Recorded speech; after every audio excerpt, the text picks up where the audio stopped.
Today, we are challenging the assumption that earthquakes must present an uncontrollable and unpredictable hazard to life and property. Scientists have begun to estimate the locations and likelihoods of future damaging earthquakes.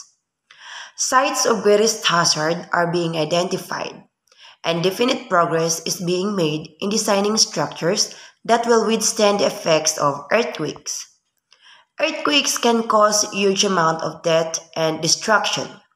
Today, we are going to learn and tackle what is an earthquake all about.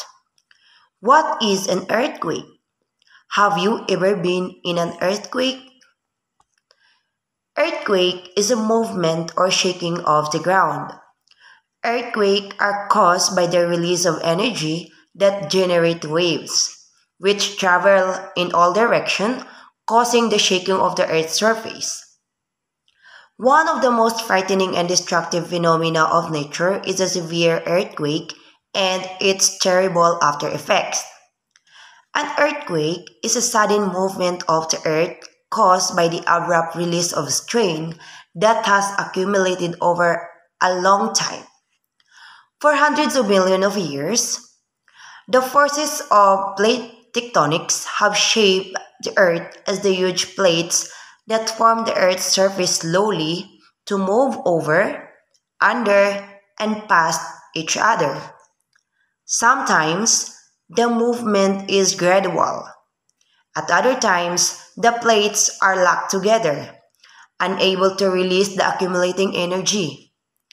When the accumulated energy grows strong enough, the plates break free. If the earthquake occurs in a populated area, it may cause many deaths and injuries and extensive property damage.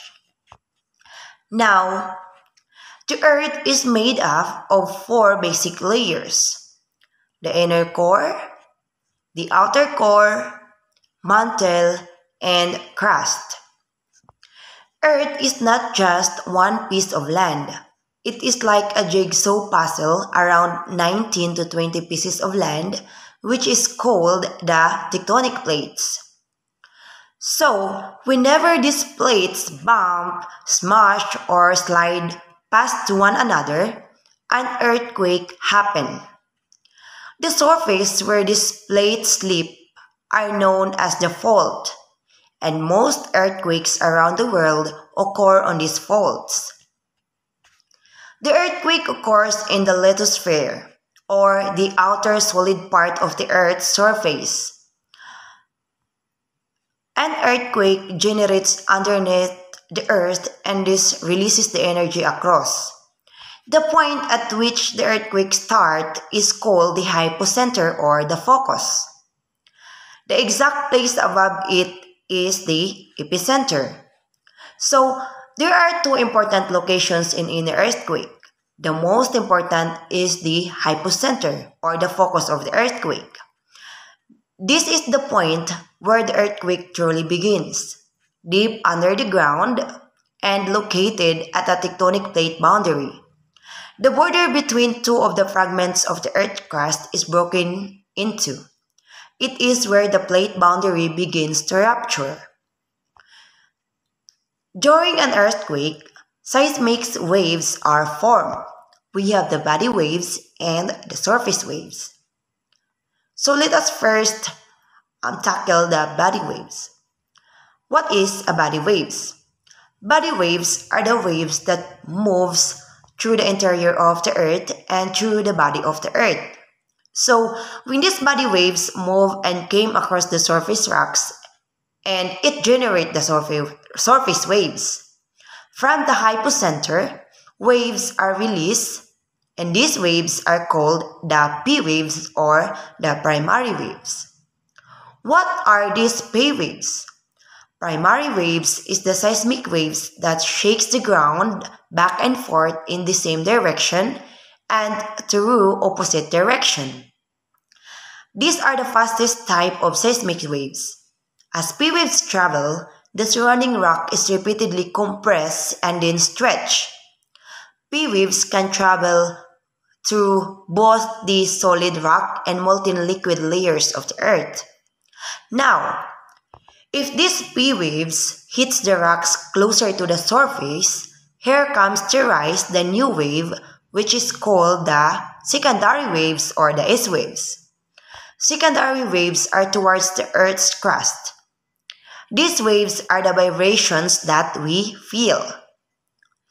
So, secondary waves are the waves motion in the solid medium. It moves perpendicular to the direction of the wave.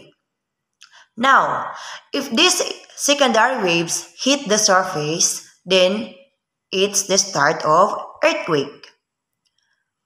These seismic waves arrive after the P waves because they travel more slowly. The rock is shifted up and down or side to side as it travels forward. So secondary waves can only travel through solid rock. The point at which the earthquake originates on the surface is called the epicenter. The epicenter is the surface point of an earthquake. Now, after the P and S waves, here comes the surface waves. As surface waves is the most destructive as the cause of movement and displacement of the rocks, which leads to falling of structure and causing harm to life. Surface waves cause damage to structures as they shake the ground underneath the foundations of buildings and other structures. Surface waves travel over the Earth's surface. We have the two types of surface waves. First is the Rayleigh waves, or it also called ground roll. Rayleigh waves travel like an ocean waves over the surface of the Earth, moving the ground surface up and down. Most of the shaking at the ground surface during an earthquake is typically caused by the Rayleigh waves. Now, the second one is the love waves. Love waves move the ground from side to side. They are the fastest of the surface waves. Love waves, named after a mathematician named Love, studied them. So, let us look at this diagram here. So, as you can see, the body waves has a slower movement or record than the surface waves. Surface waves are more destructive than the body waves. Now, let's go on how are earthquakes recorded. Geologists use a device that can sense the waves created by the movement of the tectonic plates. These devices are known as the seismographs. A seismograph, an instrument used to detect and record earthquakes. Generally, it consists of a mast attached to a fixed base. During an earthquake, the base moves and the mast does not. The motion of the base with respect to the mast is commonly transformed into an electrical voltage. We can also measure of how strong the earthquake hit the Earth's surface, but it will be reported by my co-reporters. Let us put in our mind that seismology, the study of earthquake, seismologists, scientists who study earthquakes. There are 4 different types of earthquakes. We have the tectonic, the volcanic, collapse, and explosion. A tectonic earthquake is one that occurs when the earth crust breaks due to geological forces on the rocks and adjoining plates that cause physical and chemical changes. Second one is the volcanic earthquake. Volcanic earthquake is any earthquake that results from tectonic forces which occur in conjunction with a volcanic activity. The third one is a collapse earthquake. Collapse earthquakes are small earthquakes in underground caverns and mines that are caused by the seismic waves produced from the explosion of rock on the surface. So it is very understandable. And the last one is an explosion earthquake. It is an earthquake that result of the detonation of nuclear or chemical device. And now let's move on to where does earthquake occur? According to studies of USGS, or the Science for a Changing World, earthquakes can strike any location at any time. But history shows that they occur in the same general patterns year after year, principally in three large zones of the Earth. The world's greatest earthquake belt, the Circum-Pacific Seismic Belt, is found along the rim of the Pacific Ocean, where about 81% of our planet's largest earthquakes occur. It has earned the nickname Ring of Fire. Why do so many earthquakes originate in this region? The belt exists along boundaries of tectonic plates, where plates of mostly oceanic crust are sinking or subducting beneath another plate. So, earthquakes in the subduction zones are caused by slip between plates and rupture within plates. Earthquakes in the Circum-Pacific Seismic Belt include the magnitude 9.5 in Chilean earthquake on Valdivia earthquake on March 11, 1960 with a magnitude of 9.2. So it is very dangerous and hazardous earthquake. Measuring earthquakes. Earthquake strength is measured in two ways, magnitude and intensity. Magnitude is a measure of the energy release of the earthquake source. But how do scientists measure this? A network of sensors, called seismometers, is used to record earthquakes. An earthquake's magnitude is calculated based on the ground motion recorded by each seismometers and the distance of seismometers from the earthquake. Intensity represents the strength of shaking you feel. It depends not only on the magnitude of the earthquake but also our distance from the epicenter. It simply means that when we are far away from the epicenter of the earthquake, the effect on us is weaker than near to the earthquake. Hi everyone, my name is Jonavelino Cadorna and my topic is all about prediction earthquake. Earthquake prediction is a branch of the science of seismology concerned with the specification of the time, location, and magnitude of future earthquakes within stated limits, and particularly the determination of parameters for the next strong earthquake to occur in a region. Earthquake prediction is sometimes distinguished from earthquake forecasting, which can be defined as the probabilistic assessment of general earthquake hazard, including the frequency and magnitude of damaging earthquakes in a given area over years or decades. Not all scientists distinguish prediction and forecast, but the distinction is useful. Prediction can be further distinguished from earthquake warning systems, which upon detection of an earthquake provide a real-time warning of seconds to neighboring regions that might be affected. In 1970s, scientists were optimistic that a practical method for predicting earthquakes would soon be found. But by the 1990s, continuing failure led many questions it would be possible. Demonstratively successful prediction of large earthquakes have not occurred, and the few claims of success are controversial. For example, the most famous claim of a successful prediction is that alleged for the 1975 Hiking earthquake. A later study said that there was no valid short-term prediction.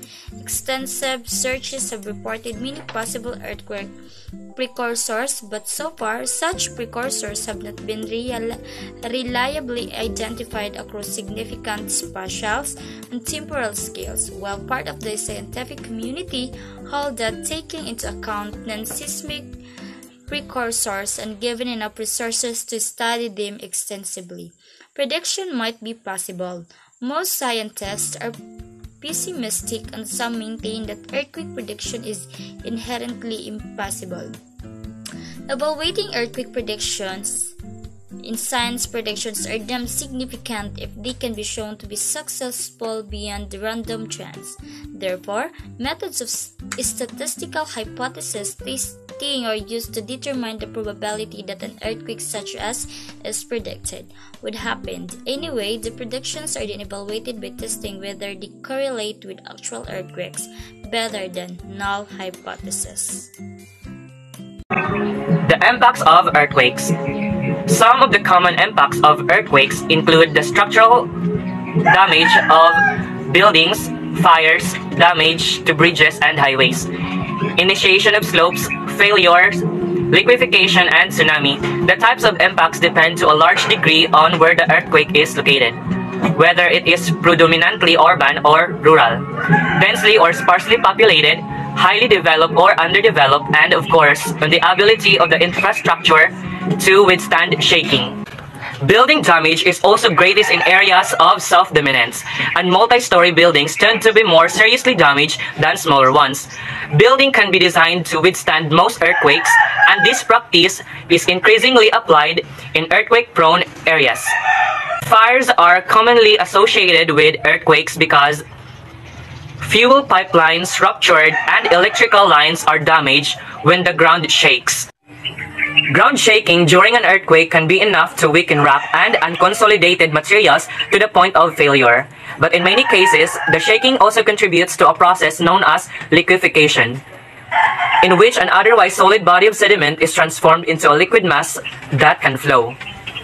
When water-saturated sediments are shaken, the grains become rearranged to the point where they are no longer supporting one another. Instead, the water between the grains is holding them apart, and the material can flow. Liquefaction can lead to the collapse of buildings and other structures that might be otherwise undamaged. How humans are causing deadly earthquakes. Some scientists have traced the increase in earthquakes, especially in areas not known for the presence of fault lines or past seismic activity, to human actions. That's right, we humans are causing earthquakes more frequently than ever before. The idea of causing earthquakes may seem strange at first. After all, you can run around your backyard and jump up and down all you want, and the ground isn't start to shake. However, scientists have identified a variety of large-scale human activities that can trigger earthquakes. Although natural earthquakes usually occur along fault lines, human-caused earthquakes can happen in areas unassociated with previous seismic activity. Scientists have identified over 700 places where human activity has triggered earthquakes over the last century. While many human-induced earthquakes are mild and don't cause much damage, some of them can be serious and dangerous. In fact, scientists believe human activity has caused earthquakes with magnitude as high as 7.9 on the Richter scale. Scientists believe most human-induced earthquakes are the result of mining. As companies drill deeper and deeper below Earth's surface, the extract natural resources, holes left behind can cause instability that leads to collapses that trigger earthquakes. Another activity triggering earthquakes is hydraulic fracturing, known as fracking, for oil and gas, including the high-pressure wastewater disposal that usually accompanies fracking. In this process, water, sand, and chemicals are pumped underground at high pressure to fracture rocks to release natural resources. As those resources, such as oil and natural gas, make their way to the surface, so do the water and chemicals that are injected to begin the process. This wastewater is collected and often injected deep underground again to dispose of it. Both fracking process and wastewater disposal have been shown to trigger earthquakes. These aren't the only human activities that can trigger earthquakes though. Scientists point out that earthquakes can be also triggered by other human activities such as constructions of skyscrapers and nuclear explosions. What does an earthquake feel like? The way an earthquake feels depends on where you are, where the earthquake is, and how big the earthquake is. A large earthquake nearby will feel like a sudden jolt followed quickly by more strong shaking that may last a few seconds or up to a couple of minutes. It is a rare great event. The shaking will feel violent and it will be difficult to stand up. The contents of your house will be a great mess. A large earthquake far away will feel like a gentle bump followed several seconds later by stronger rolling shaking that may feel like a sharp shaking for a little while. A small earthquake nearby will feel like a small sharp jolt followed by a few stronger sharp shakes that pass quickly. A small earthquake far away will probably not be felt at all, but if you do feel it, it will be a subtle gentle shake or two that is easier to feel if you're still and sitting down.